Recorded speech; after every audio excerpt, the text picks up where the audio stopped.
Hello you guys. So today I'm going to show you how to make the most perfect homemade loaf of bread.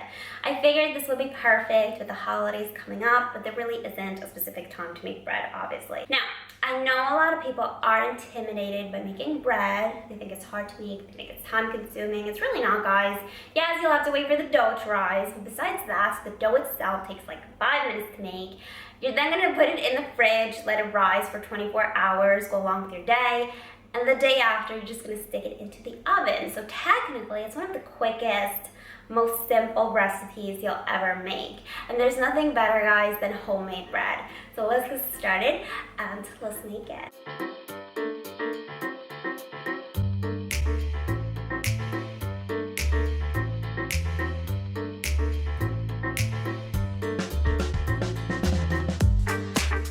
Alright, you guys. As I said, I do let my bread rise for 24 hours. So I made the dough the day before, and I really recommend you do the same. It gives the fermentation process time to develop, which is crucial in good bread making. And you'll also get a much better bread. I have some warm water here. I'm using fresh yeast, and all I'm doing is mixing the two together until my yeast dissolves. I'm going to add that to my bowl along with my flour. I'm using 00 flour. It's one of the best flours for bread making, in my opinion. Us Italians always use 00 flour. If you want, you can definitely do a combination of different flours. However, if you want your bread to turn out exactly like mine, use 00. It's not the healthiest option, I know, but it gives you an excellent crust and crumb. I'm also going to add some rosemary, which is optional, but it does give your bread a very nice flavor. Now I'm using my stand mixer for this. You don't need a stand mixer. You can definitely do this with your hands or with a wooden spoon.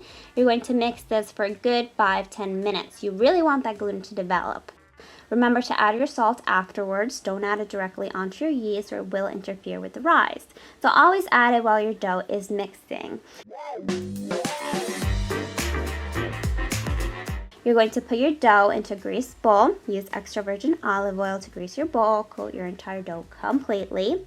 Cover it with plastic wrap and you're going to let it rise for 3 hours. After 3 hours, you're going to put it in the fridge and let it continue rising. So fast forward to the next day, I'm going to bake my bread using a Dutch oven. You'll need a cast iron skillet or any heavy oven pot, basically.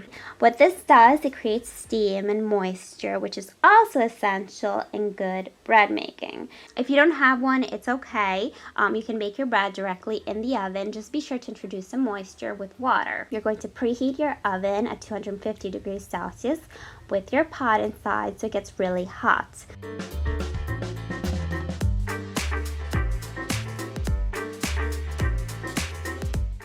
So this is what your bread should look like after 24 hours, beautiful fermented dough. You're going to flour your work area very generously.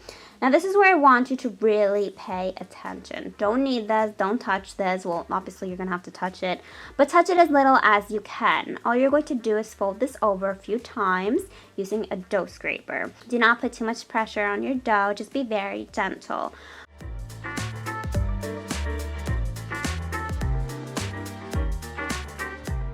When your oven comes to temperature, you're going to take out your pot, flour the bottom, drop your dough in. It doesn't need to be perfect, guys, just drop it in. Flour the top, cover this with the lid, and you're going to bake your bread for 30 minutes.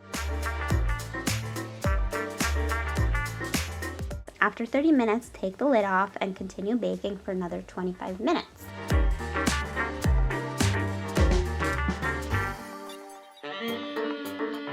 Your kitchen and house, guys, will smell fantastic. This loaf looks absolutely gorgeous. You're going to take it out of its pan and let it cool. It should have a beautiful golden crust. It should be hard. Listen to this. That is perfect.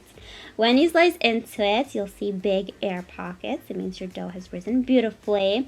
This is what we're looking for. The crumb will be soft, the crust will be hard. This, for me, is perfect bread.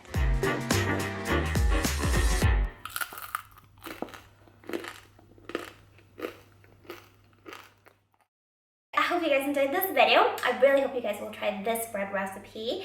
In case you want more bread recipes, I will leave those links in the description box below. I did make a while back some dinner rolls, my bacon cheese bombs. Those are also excellent. So definitely check the description box. Also next week, guys, I will be in New York. So I'll try and get up a video for you guys. If I don't, I'll see you the week after that. So in case I don't see you, happy Thanksgiving. Also, you should definitely be following me on Instagram because I will be posting a ton of pictures on there like I always do. So yeah, so anyway, if you did like this video, please give it a big thumbs up for me. Please subscribe. I publish a video every Friday. And I will see you next Friday, hopefully.